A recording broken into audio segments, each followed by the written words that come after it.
ایک راجپوت کو کہا اگر تو معینالدین کو قتل کر دے تو میں اپنی آدھی سلطنت تجھے دے دوں گا، کیونکہ اس فقیر نے ناک میں دم کر رکھا ہے، ایک کام کر اسے قتل کر۔ راجپوت ہندوستان کے بڑے بہادر ہوتے تھے اس زمانے میں، اللہ اکبر، اور زبان کے بڑے دھنی ہوتے تھے۔ اس نے کہا بادشاہ کیا تو مجھے آدھی سلطنت دے گا؟ اس نے کہا بالکل دوں گا۔ وہ گیا اور ایک خنجر زہر میں بجھایا اور زہر میں بجھا کر کے اپنی کمر میں باندھا۔ ہندوستان کا جو پرانا لباس ہے جو تاریخ میں آتا ہے، مرد حضرات بھی جو پہنتے تھے وہ یہاں تک کے آتا تھا ایسے فٹنگ میں، اور اس کے بعد نیچے سے ایسے گھیر والا ہو جاتا تھا، جیسے آج کل ابھی بطور فیشن عورتیں پہنتی ہیں۔ بس یہ ہے کہ وہ اس طریقے سے بالکل گرا ہوا ہے، لیکن وہ گرا ہوا نہیں رہتا تھا، وہ گھرا ہوا رہتا تھا۔ آپ کو سمجھ میں آ گئی ہوگی کہ اس طرح کے لباس، یعنی اگر کمر میں کوئی چیز چھپائی گئی ہو تو وہ آدمی سمجھ نہیں سکتا تھا، اتنا گھیر ہوتا تھا۔ اس نے خنجر زہر میں بجھایا۔ لوگ زہر کے اندر خنجر اس لیے بجھاتے تھے کہ اگر میرا نشانہ چوک بھی گیا اور کم زخم لگے تو یہ جو زہر ہے وہ جسم میں جا کر کے مار ڈالے گا اور اثر کر جائے گا۔ اس لیے جب بہت بڑی مہم ہوتی کسی کو قتل کرنے کی تو بڑا جو خنجر ہے زہر میں بجھایا جاتا۔ اس نے زہر میں بجھایا، پھر آیا اور اس کو بتایا پرتھوی راج چوہان کو، دیکھو یہ میں نے زہر میں بجھایا ہے، اب اس فقیر کا کام تمام کرنے جا رہا ہوں، ایک بار پھر دہرائیں، کیا آپ مجھے آدھی سلطنت دیں گے؟ اس نے کہا بالکل دوں گا، اس لیے کہ بھارت کی آبرو کا سوال ہے، بھارت کے لیے ہم کچھ بھی کر سکتے ہیں۔ اس نے اس طرح کے جملے کہے، حالانکہ بھارت کے لیے کچھ نہیں کر سکتا تھا، اپنی حکومت کا معاملہ تھا۔ لوگ بھارت کو صرف یوز کرتے ہیں، بھارت کا نام استعمال کرتے ہیں، ورنہ بھارت کے اگر حقیقی محافظ کوئی ہے تو وہ لا الہ الا اللہ محمد الرسول اللہ پڑھنے والے ہیں۔ لوگ کس طرح کی باتیں کرتے ہیں، ہمیں لوگ سبق سکھاتے ہیں بھارت کی حفاظت کا، ہمیں لوگ کہتے ہیں بھارت کے تحفظ کا، ہمیں لوگ کہتے ہیں بھارت کی وفاداری کا۔ ہم پوچھنا چاہتے ہیں انگریزوں کے خلاف جب ٹیپو سلطان لا الہ الا اللہ محمد الرسول اللہ پڑھنے والا جب لڑ رہا تھا تو غداری کرنے والے کون تھے؟ غداری کرنے والے کون تھے؟ انگریزوں کے ہاتھوں میں ملک کو تھالی میں سجا کر دینے والے کون تھے؟ ہم نام نہیں لینا چاہتے، یہ ہماری شرافت ہے، کیونکہ ہمارا مسلک صوفیہ ہے۔ لیکن کوئی اگر یہ کہے کہ بھارت کی وفاداری کے لیے فلاں نعرہ لگانا ہوگا اور فلاں نعرہ لگانا ہوگا، ہم کسی نعرے کو نہیں جانتے۔ یہ بھارت ہمارا ملک ہے، ہم کل بھی وفادار تھے، آج بھی وفادار ہیں۔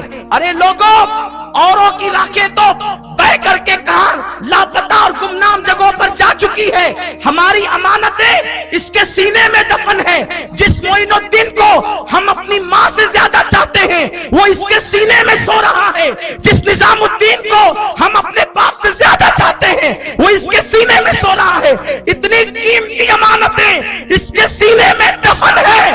بھارت سے بغاوت بھارت سے نہیں، بھارت سے بعد میں ہے۔ پہلے معین الدین اجمیری سے بغاوت ہو، نظام الدین محبوب الہی سے بغاوت ہو، مخدوم اشرف سے بغاوت ہو، حضرت قطب الدین سے بغاوت ہے، صابر کلیہ سے بغاوت ہے۔ تو سنو، اگر ہم خواجہ کے ہندوستان کا نعرہ لگاتے ہیں ہمارے لیے یہی کافی ہے، یہی کافی ہے۔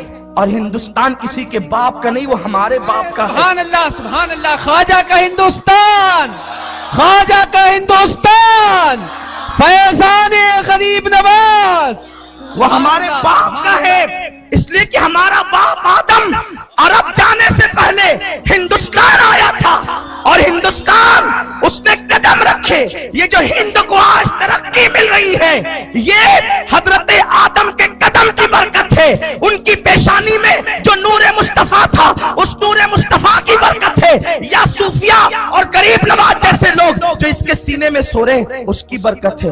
ورنہ جو بیٹھتا ہے لوٹنے کے لیے بیٹھتا ہے، یہ تو لٹ چکا ہوتا اگر غریب نواز نہ ہوتے، یہ تو لٹ چکا ہوتا اگر محبوب الہی نہ ہوتے، یہ تو لٹ چکا ہوتا اگر صابر کلیہ نہ ہوتے۔ ان بزرگوں نے سنبھال رکھا ہے۔ ہمیں نعرے نہ سکھاؤ، ہم اچھی طرح جانتے ہیں ہمیں کون سا نعرہ لگانا ہے، اور ہم اچھی طرح جانتے ہیں ملک کی وفاداری۔ اس لیے کہ جب سب بک رہے تھے تو جہاد کا فتویٰ دینے والا انگریزوں کے خلاف کوئی اور نہ تھا، وہ لا الہ الا اللہ محمد رسول اللہ پڑھنے والا فضل خیر آبادی تھا۔ اور لا الہ الا اللہ پڑھنے والوں میں بھی ہر کوئی نہیں تھا، لا الہ الا اللہ پڑھنے والوں میں بھی صرف وہی تھے جو یا رسول اللہ پکارنے والے تھے، جو مزارات پر جانے والے تھے۔ ورنہ ہاں کچھ ایسے بھی تھے، بڑی معذرت کے ساتھ تلخ ہے لیکن حقیقت ہے، کچھ 600 روپے لے رہے تھے، کچھ انڈمان جا رہے تھے۔ 600 روپے لینے والے وہ تھے جو آج ملک کے بارے میں گفتگو کرتے ہیں، اور انڈمان جانے والے ہمارے اسلاف تھے۔ بہرحال یہ گفتگو بہت طویل ہو رہی ہے، میں گفتگو کو اختصار کرنا چاہتا ہوں، اور حضرت نے عنوان بھی دیا تھا، لیکن کیا کروں، اپنے اسی عنوان پر میں مکمل طور پہ گفتگو نہیں کر سکا اور ٹائم شارٹ ہو گیا۔ تو یہ کہنا چاہتا ہوں، ہم نے کبھی بھی بھارت کے خلاف، ملک ہندوستان کے خلاف کسی کارروائی میں حصہ نہیں لیا ہے، اور انشاءاللہ نہ ہمارے جوان لیں گے۔ یار جن کو اپنے بچوں کے مستقبل کی فکر ہے وہ کیا کسی کی بغاوت۔ جس قوم کی غربت کا عالم یہ ہے کہ وہ اپنے بارے میں نہیں سوچتے، وہ ملک کے تخریب کے بارے میں کیا سوچے۔ جو اپنے پڑوسی کے خلاف نہیں سوچتے وہ اپنے ملک کے خلاف کیا سوچیں گے۔ آپ جیو، جینے دو۔ محبتیں ہم نے تقسیم کی تھی، تقسیم کرتے رہیں گے۔ ہاں ہم نے کبھی ملک کو لوٹا نہیں، جنہوں نے لوٹا ہم نے ان لوٹنے والوں سے ملک کو بچایا ہے، ملک کو آزاد کرایا۔ کافی مراد آبادی ہمارا سپوت تھا جس نے جو ہے وہ انگریزوں کے دار پر پھانسی لی تھی۔ ہاں وہ ہمارا وہ یا رسول اللہ کہنے والا تھا، وہ نعت پڑھنے والا اور نعت لکھنے والا تھا۔ ہاں اس لیے کوئی ہمیں نہ سکھائے۔ اور اگر آج مولویوں کی زبانیں بک رہی ہے تو ہم کسی ایسے مولوی کو نہیں مانتے جو شریعت کے خلاف بات کریں، کیونکہ ہمارے یہاں تو معیار رسول اللہ کی ذات ہے، جو ان کے مطابق بولے گا وہ اپنا ہے، جو ان کے خلاف بولے گا اپنا ہے۔ اور آپ کو بھی کہتا ہوں، پوپٹ مت بنو، دوسروں کی بولی سن کر کے مت بولا کرو، بلکہ بلبل بنو، اپنی بولی بولا کرو۔ کسی مفکر نے کہا ہے، طوطا قید اس لیے رہتا ہے کہ وہ دوسروں کی بولی بولتا ہے، اور بلبل آزاد اس لیے ہوتی ہے کہ وہ اپنی بولی بولتی ہے۔ اپنی بولی بولو، طوطا مت بنو جس نے جو کہہ دیا ہاں ٹھیک ہے، یہ بھی ٹھیک ہے، وہ بھی ٹھیک ہے۔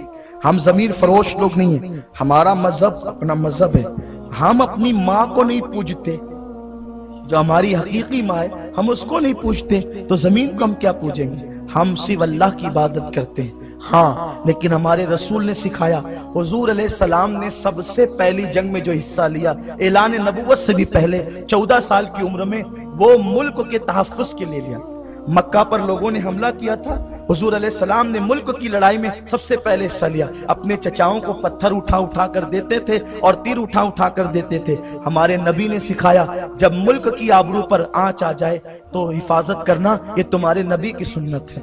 تو اس لیے ہم ملک کے غدار نہیں، اور ہمیں کسی کو قسم دینے کی ضرورت بھی نہیں ہے، اور ہمیں قسمیں اٹھانے کی ضرورت بھی نہیں ہے۔ ہم وفادار ہیں یا غدار، اس لیے کہ ہند کی سرزمین پر ہماری تاریخ لکھی ہوئی ہے۔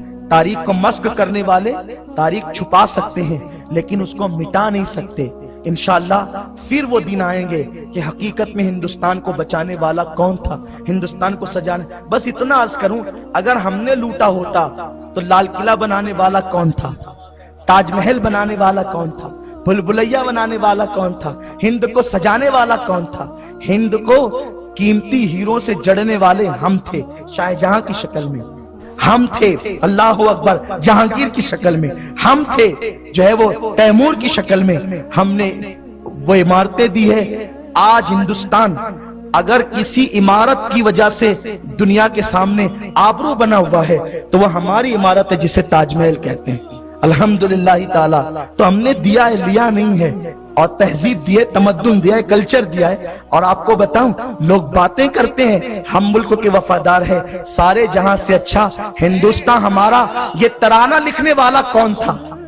یہ ترانہ لکھنے والا کون تھا؟ شاعر سارے جہاں سے اچھا۔ حالانکہ ہم مقدس مقامات کے استثناء کے ساتھ پڑھتے ہیں سارے جہاں سے اچھا ہندوستان ہمارا، لیکن جس نے لکھا تھا وہ لاہور کا قلندر ہی تو تھا جو یا رسول اللہ بھی کہتا تھا، داتا کی بارگاہ میں فجر کی نماز پڑھنے بھی جاتا تھا۔ جو رسول کا وفادار ہوگا وہ سب کا وفادار ہوگا۔ بہرحال یہاں چونکہ نوجوان بہت کنفیوز ہے، یہ کہہ سکتے ہیں کہ نہیں، وہ کہہ سکتے ہیں کہ نہیں۔ ارے بھیا، ہمارے یہاں تو نعروں پہ بھی پابندی،